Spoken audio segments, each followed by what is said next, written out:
ఈరోజు మనం growth of new ఐడియాస్లో కొన్ని ఇంపార్టెంట్ బిట్స్ చూద్దాము. Correct the following statements by changing the underline word.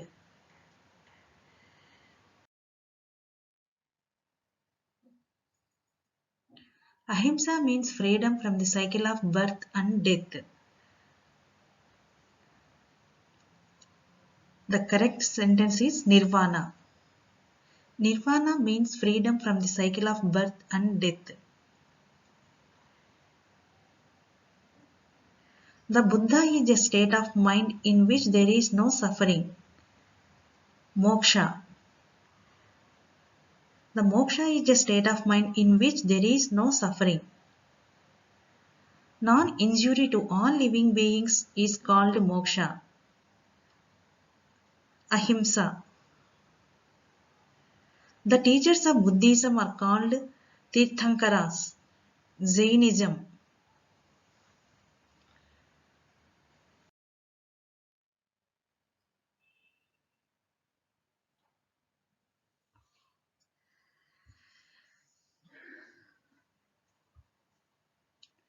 Bimbisara was known as Zina.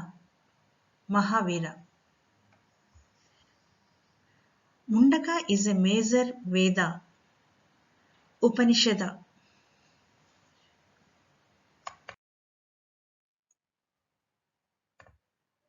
Thank you.